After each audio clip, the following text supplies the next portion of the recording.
October 1897.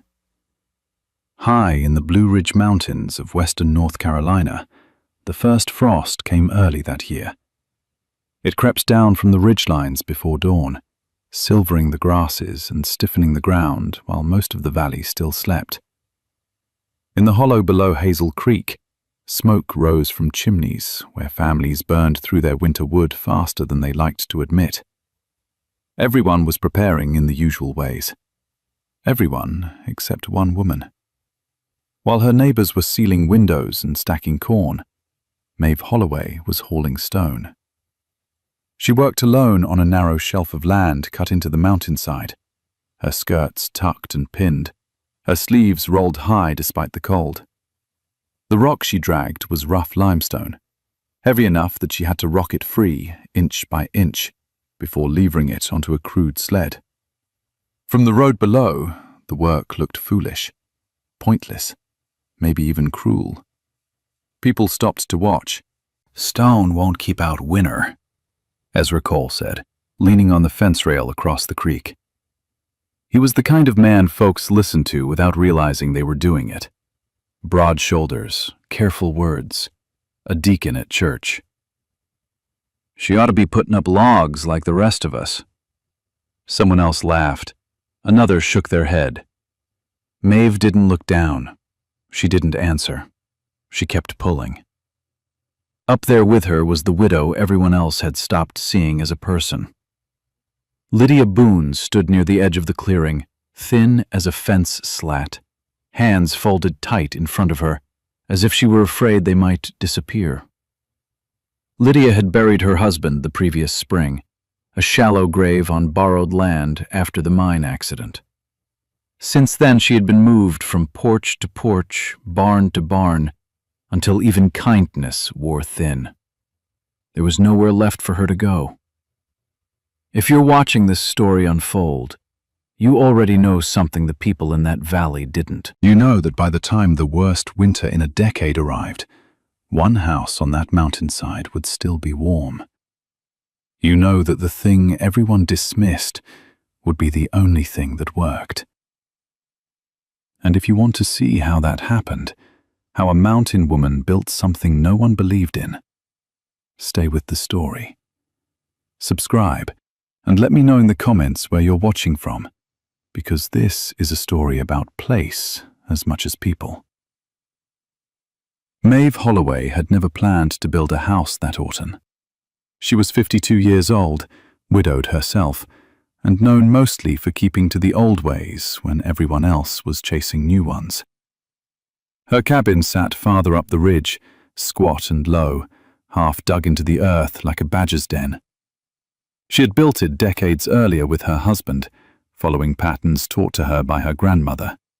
Patterns most folks now called backward. Stone on the north side, earth packed tight against the walls, windows small enough to count on one hand. Warmth came not from size, but from restraint. Maeve didn't speak much. When she did, it was usually to state something that would turn out, months later, to be true. That habit made people uneasy. It's easier to argue with opinions than with results. She had noticed Lydia Boone long before others did. Noticed the way the widow walked slower each week, the way her cough lingered, the way she stood just a little apart from conversations, like someone waiting to be told where to go. By late September, Maeve had made up her mind. "You'll stay with me for winter," she told Lydia one morning, not as a question. Lydia shook her head. "I can't be a burden." Maeve lifted a stone and turned it in her hands, testing the weight. "You'll freeze if you don't." That was the whole argument. What Maeve didn't say, what she didn't explain to anyone, was that her own cabin could not hold two people through winter. It was built tight for one, maybe two if they were healthy and strong. Lydia was neither. So Maeve chose something harder. She chose to build. The land she cleared was poor soil over bedrock, sloped enough that water ran fast after rain. No one had ever bothered with it. No one saw a reason to. but Maeve did. The mountain itself was the reason. She laid the first stones directly into the slope, cutting back into the earth so that the rear wall would sit below ground level. Cold air sinks, wind scours, earth holds. These were not theories to her. They were things she had felt in her bones since childhood. Ezra Cole walked up the path one afternoon, boots crunching on frost, and watched her set a stone into place with a wooden mallet. "You won't finish before snow," he said, not unkindly. Maeve didn't stop working. "Then I won't finish." That woman needs a proper house. Maeve adjusted the stone until it seated with a dull, final sound. "This will be proper." He frowned. "No chimney, no logs. What is it then?" "A wall that remembers summer," she said. Ezra shook his head, the way a man does when he thinks he's witnessing stubbornness instead of preparation. "You're risking her life." Maeve finally looked at him. Her eyes were steady. "No. I'm betting it." The backstory people told later was simpler than the truth. They said Maeve was eccentric. They said she was lucky. They said she'd guessed right. What they didn't understand was the method. Each stone was chosen for mass, not shape. She fit them tight without mortar, letting weight and gravity do the holding. The gaps were packed with clay and ash. The roof beams were low and thick, cut from chestnut before blight took them all. Over that, she layered bark, sod, and finally earth again. It wasn't a house meant to show itself. It was meant to disappear. Lydia helped where she could, fetching water, sorting stones by size, her hands cracking and bleeding despite gloves. She apologized constantly. "You don't need to speak so much," Maeve told her one evening as the sun slid behind the ridge early. "Save your breath." "People are talking," Lydia said quietly.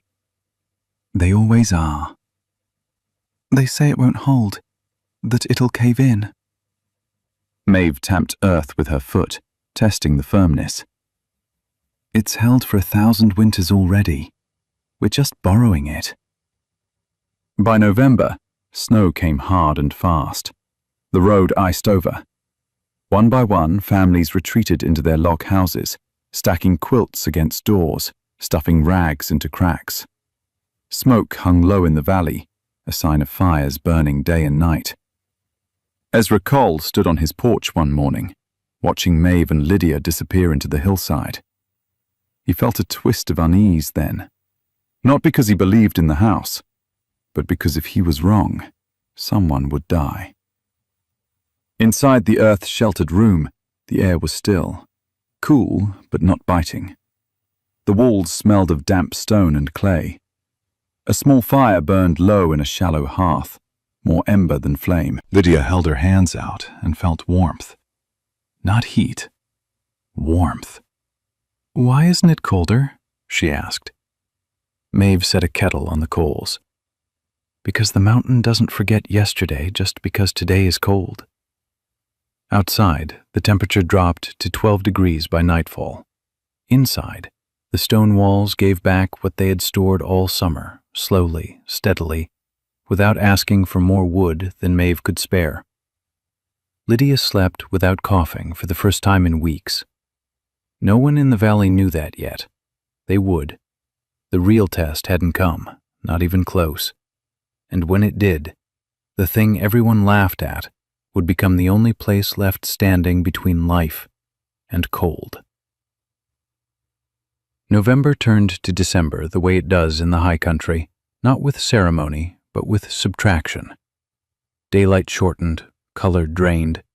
The last leaves clung to the oaks like stubborn hands until the wind took them one bitter night and left the woods bare as bone. The creek that ran below Hazel Hollow narrowed into a black ribbon between shelves of ice. Sound changed, too. Footsteps became sharper. Axes rang longer in the cold air. Even voices seemed to travel farther, as if the mountain had less to absorb. In In the valley, people measured winter by what they could see: the height of the snow on a fence post, the thickness of ice in a water bucket, how often smoke came from a neighbor's chimney. Up on Maeve Holloway's slope, winter was measured by other things: by how deep the frost line traveled into the ground, by whether the earth above the roof stayed soft enough to press a thumb into, by the way the stone wall behind the hearth felt when you leaned your back against it at night. Lydia Boone learned quickly that the house Maeve had built was not a place you simply occupied. It was a place you tended, like a garden, like an animal.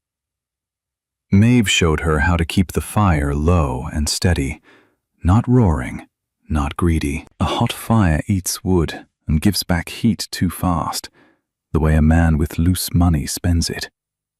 A low fire, banked with ash, burns slowly and leaves coals that can be coaxed back to life with a breath and a handful of kindling. "Wood is time," Maeve told her, laying 2 small splits at the edge of the ember bed. "Don't waste it trying to impress the cold."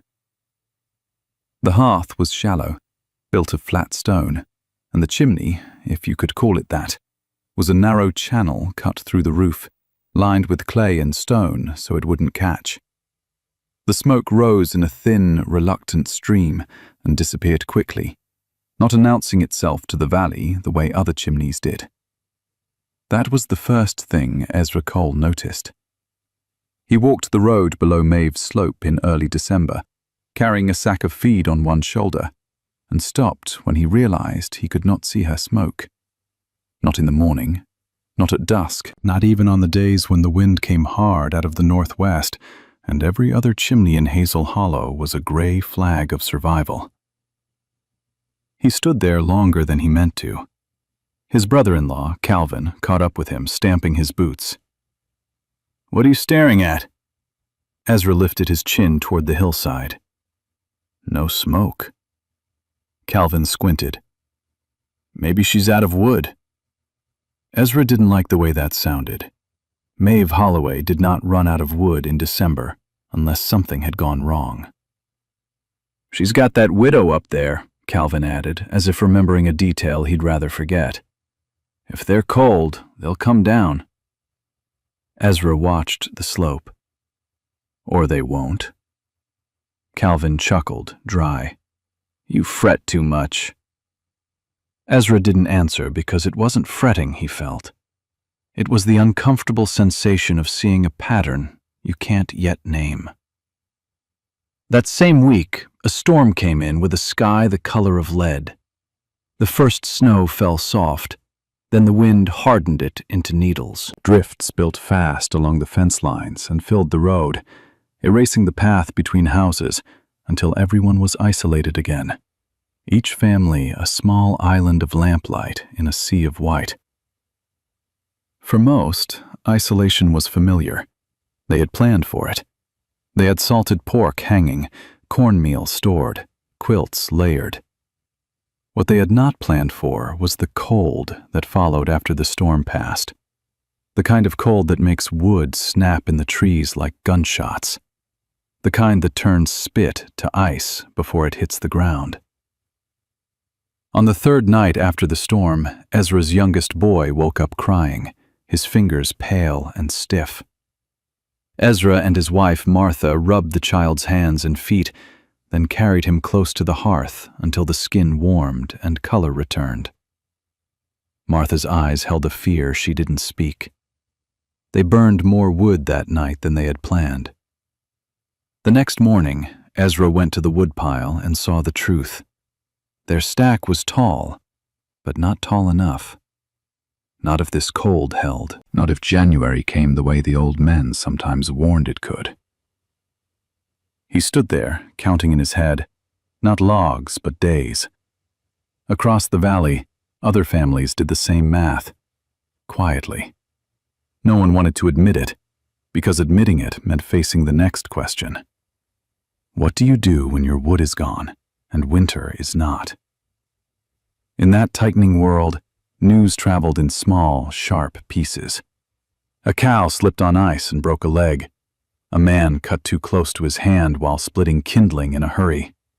A chimney caught and nearly took a roof with it before the neighbors arrived with buckets.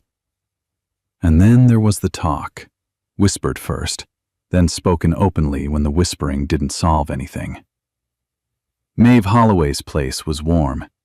It started with a boy named Thomas Fitch, who had been sent up the ridge to check traps. He came back with his cheeks red, not from windburn but from heat, and told his father he'd stopped at Maeve's hillside place to warm up. "Warm up?" his father repeated, incredulous. "Yes, sir," the boy said, eyes wide, as if he'd seen something he wasn't sure he was allowed to mention. "It's warm in there like it's October." That word spread faster than it should have, because it fed something the valley was trying not to feel: hope, and the resentment that sometimes follows it. If warmth existed, people wanted to know why it wasn't theirs. If warmth existed, people wanted to know what it would cost. Ezra Cole walked up to Maeve's slope again 2 days later, this time not out of curiosity, but out of responsibility. The path was steep and slick. The air burned his lungs. When he reached the door, he hesitated. It wasn't a door in the way most folks thought of a door. It was heavy planks fitted tight, set into a frame that looked like it had been part of the mountain longer than Maeve herself. There was no draft around its edges, no whistling wind. When Ezra knocked, the sound was dull, as if the earth swallowed it. Maeve opened it after a moment. She didn't look surprised to see him. Ezra stepped inside and stopped. The air was warmer than the outside by more than he could explain. Not hot, not like standing too close to a roaring hearth. It was the warmth of stored bread, of hands after they've been rubbed back to life. It had weight to it. It wrapped instead of striking. Lydia Boone stood near the hearth, stirring something in a pot. Her cheeks held color. Her shoulders were less hunched. When she looked at Ezra, there was caution there, but also something else. A kind of quiet relief, like a person who has stopped waiting for the worst to happen every hour. Ezra took off his hat, suddenly aware of how loud his boots sounded on the packed earth floor. "I came to see if you needed anything." Maeve's gaze stayed on him, steady as always. "We have what we need." Ezra cleared his throat. "I heard talk. Folks say it's warm in here." Maeve didn't smile. "Folks have mouths." Ezra shifted. He glanced at the walls. They weren't just stone. They were stone backed by earth, thick enough that Ezra couldn't imagine the effort it took to set them. He saw the low ceiling, the small windows, the way the hearth sat against the rear wall, the way the floor sloped just a touch toward a drain channel cut into the packed clay so meltwater wouldn't pool. He had built houses before. He knew what went wrong in winter. Drafts, damp, too much open air to heat. He knew the way log walls would shrink and gap as they dried, how you had to keep stuffing moss and rags into cracks to keep wind from stealing the heat you had paid for with labor. Maeve's walls didn't crack. They didn't shrink. They just sat there, heavy and patient. "How?" Ezra asked before he could stop himself. Maeve turned and touched the stone beside the hearth with the back of her hand, like you might touch a horse's flank to feel if it was sweating. "Stone holds heat. Earth holds steadiness. Small space takes less to warm. Fire stays low." Ezra frowned. "But it was cold out days before you even finished." Maeve looked at him as if he'd asked why water runs downhill. "The cold is in the air. The air changes, the ground changes slow." Lydia watched Ezra's face as understanding began to form in pieces, and with it something harder. A man's pride doesn't like being taught by what he dismissed. Ezra nodded once, slowly. "So you're using the mountain as insulation?" Maeve's eyes didn't brighten at the word. She wasn't interested in being praised for knowing. I'm using what's here. Ezra stood there, feeling the truth of it settle. It wasn't magic, it wasn't luck. It was a set of choices, each one practical, each one resisting the urge to build big and showy, each one meant to keep warmth from escaping faster than a person could replace it. He realized, with a quiet sting, that he'd built his own house the way everyone else did, not because it was best, but because it was accepted. Outside, the valley's skepticism hadn't softened. Not yet. If anything, it sharpened.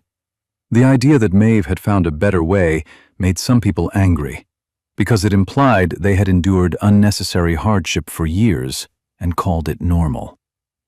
Calvin, Ezra's brother-in-law, voiced what many felt. "If it's so warm," he said one evening at the general store, "why ain't she sharing it with everyone? Why build something that hides in the ground like a fox den?" A few men laughed. Someone else, older, said quietly, "Maybe because if she built it like a showpiece, you'd all come take it." That shut the laughter down. The truth was, Maeve hadn't built the hillside house to be admired. She'd built it because Lydia Boone needed to live through winter. But the valley didn't see Lydia as reason enough. They saw Maeve's warmth as an asset, and assets in hard times make people think differently than they want to admit. By late December, the cold broke briefly. A thaw came, thin and deceitful. Snow softened. Roofs dripped. The creek swelled with meltwater, rushing fast beneath a skin of ice that cracked and shifted like something alive. People welcomed the thaw because it felt like mercy. Maeve didn't. She stood outside her hillside house one afternoon, looking at the slope above the roof. Lydia came out behind her, pulling her shawl tight. "It's warmer," Lydia said, hopeful. Maeve knelt and pressed her palm into the ground near the roofline. The top layer was softening. Beneath it, she could feel the stubborn cold still locked in. "This is when roofs fail," Maeve said. Lydia's hope faltered. "Because of the water?" Maeve nodded. "Water finds every weakness. It'll seep where wind never could. Then it freezes again, and that's when it breaks things." Lydia looked at the hill above them. "Is there a weakness?" Maeve stood, brushing dirt from her skirt. "There always is. We just don't know where yet." That was the secret no one else understood about Maeve Holloway. She didn't believe in perfect plans. She believed in watching, adjusting, doing the next right thing before the mountain forced your hand. That evening, she took a shovel and cut a shallow diversion trench uphill from the roof, angling it so meltwater would run around the house instead of over it. She lined the trench with stones. She packed clay behind them. She worked until her fingers ached. Lydia tried to help, but Maeve stopped her. "Go inside," Maeve said. "You're warm now. Don't spend it." It was a small sentence, but it carried the weight of all winter. Warmth was not just comfort. It was a resource you managed. It was something you could lose by being careless, and once lost, you might not get it back. 2 nights later, the thaw ended with sudden cruelty. The temperature dropped hard, plunging below freezing before dawn. The meltwater that had seeped into cracks and channels froze solid. Trees snapped. Ice thickened on roofs. The creek, swollen and trapped, began to push against its own banks. The mountain went quiet again, the way it does before it decides what it will take. And in the valley, Ezra Cole woke to the sound of his chimney groaning, a deep, wooden complaint, and knew with sudden certainty that the winter had not yet shown its worst. The real cold arrived in January without warning, the way it often does when a mountain has been patient too long. It came down at night, silent and absolute, pressing itself into every crack and seam that human hands had ever left unfinished. By dawn, the valley sat under a sky so clear it felt sharpened, blue as broken glass. Breath smoked thick, metal burned skin. Even sound seemed brittle, as if it might shatter if spoken too loudly. Ezra Cole knew something was wrong before he opened his eyes. The house felt different, too still. The usual faint tick and settle of warming wood was gone. When he swung his legs out of bed, the floorboards bit cold through his socks. He crossed to the hearth and stirred the ashes. Nothing glowed beneath them. The fire had died in the night. He felt a flicker of irritation first, then a deeper, colder thing. He added kindling, struck a match, coaxed a flame. It caught reluctantly, as if the air itself didn't want to help. Smoke pushed back into the room before finally finding its way up the chimney. Martha stood behind him, wrapped in a shawl. "It's colder than yesterday," she said. Ezra nodded. Much. Outside, the valley was already awake, in the way people are when they're afraid. Doors opened and closed. Voices called out across yards. Someone shouted about frozen pumps. Another cursed when a bucket slipped and shattered on the ground. By mid-morning, word spread that old Mr. Halverson down by the bend had woken with ice on the inside of his windows, and no wood left dry enough to burn. His hands shook so badly he couldn't strike a match. A neighbor brought him embers in a bucket, but by then the chill had already set into his joints. The valley had seen hard winters before, but this one carried a different edge. The cold wasn't just sharp. It was persistent. It stayed through the day, through what little sun there was, refusing to lift. Ezra fed his fire steadily, but the woodpile shrank faster than it should have. Every time he opened the door to bring in more, the heat fled the room like a startled animal. He stuffed rags into gaps between logs, pushed furniture closer to the hearth, did everything he'd learned to do. Still the walls bled warmth. That afternoon Calvin came over, his face tight. "My chimney's icing," he said.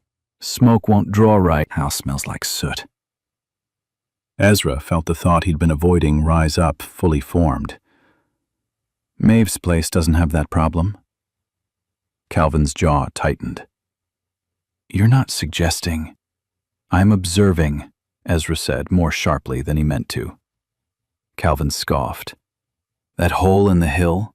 You'd trust your children to that?" Ezra looked at his youngest, sitting close to the hearth, cheeks flushed, too red now from the heat they were crowding. He thought of Lydia Boone, standing easy and upright in Maeve's stone-walled room. He thought of the quiet there, the steadiness. "I'd trust them to warmth," he said. Calvin left without answering. By evening, the creek below Hazel Hollow began to flood. Ice jammed against bends and shallow spots, backing water up until it spilled over the banks and crept toward houses built too close, too low. The sound of cracking ice echoed through the dark, sharp reports like distant rifle fire. Ezra went out with a lantern and saw water spreading where it had never been before, pooling beneath the Halversons' porch. The old man sat inside, wrapped in blankets, eyes glassy, breath shallow. Ezra and two others dragged him out, boots slipping in icy water, and carried him uphill to Ezra's place. They laid him near the hearth, but even with the fire burning hard, it wasn't enough. The cold had soaked too deep. Mr. Halverson's lips were blue. His hands didn't respond. "We need more heat," someone said. Ezra knew what that meant. A roaring fire, burning through wood they couldn't afford to lose. Heat that would surge and fade, leaving them worse off by morning. The thought settled on him like a weight, heavy and undeniable. Maeve Holloway's hillside house was warmer than any other place in the valley. Ezra straightened. "We're taking him up the ridge." A few men stared at him. "To her place?" one asked. Ezra met their eyes. "Unless someone has a better idea." No one did. They wrapped Mr. Halverson tighter and lifted him again, lanterns bobbing as they made their way up the icy path. The climb was slow. Breath came hard. But when Maeve opened the door, warmth spilled out, visible in the way their shoulders dropped, the way their hands unclenched without permission. Maeve took one look at the old man and nodded. "Bring him in." She didn't ask questions. She didn't lecture. She showed them where to lay him, how to keep the fire low, how to use the warmth already stored in the stone instead of trying to force more from the flames. Lydia knelt and rubbed Mr. Halverson's hands, her movements sure now, practiced. She was no longer the woman who had arrived trembling months earlier. She was someone who belonged in that space. They stayed for hours. The old man's breathing eased. Color returned slowly to his face. When Ezra stepped back outside near midnight, the cold struck him again. But it felt different now, less mysterious, less unbeatable. The next morning, the valley woke to a truth it could no longer ignore. Mr. Halverson was alive because of the hillside house, because of stone and earth and a fire that refused to be hurried. People came up the ridge in ones and twos at first, then in small groups. They didn't knock as loudly as they might have weeks earlier. They stood awkwardly, hats in hands, asking questions that were really admissions. "How thick are the walls? How deep did you cut into the slope? Does it always stay like this?" Maeve answered when it mattered. When it didn't, she let the house speak. Ezra watched the change move through the community like thaw water finding new channels. Calvin came up on the third day, eyes downcast. He stood inside the stone-walled room and said nothing for a long moment. Finally, he cleared his throat. "I was wrong." Maeve looked at him, then back to her work. "That's fine." "No," Calvin said louder. "It matters. I was wrong." She nodded once. "Then you learned something." The cold held through January, but it no longer held the valley hostage. Families began cutting their fires lower, sealing drafts more carefully, paying attention to how heat moved and stayed instead of how fiercely it burned. A few men started talking about digging into south-facing slopes come spring, about stone foundations, about smaller rooms. Not everyone changed. Some never would. But enough did that the winter stopped being a thing endured alone. Lydia Boone survived the season. More than that, she grew strong again. By February, she was walking the ridge paths without stopping to catch her breath. She laughed sometimes, a sound the valley hadn't heard from her in a year. When spring finally came, slow and tentative, Maeve Holloway didn't claim credit. She never did. She simply went back to her own cabin, to her quiet work, to the habits that had kept her alive long before anyone thought to ask why. But the hillside house remained. A lesson set into the mountain itself. Proof that survival doesn't always come from building bigger, louder, faster. Sometimes it comes from listening to what the land has been telling you all along. And if you've ever wondered what wisdom your own place might be holding, what lessons are waiting just beneath the surface, that's something worth paying attention to. If this story made you think differently about how people live with the land instead of against it, let me know in the comments. And subscribe, because there are more stories like this, quiet, stubborn, and true, still waiting to be told.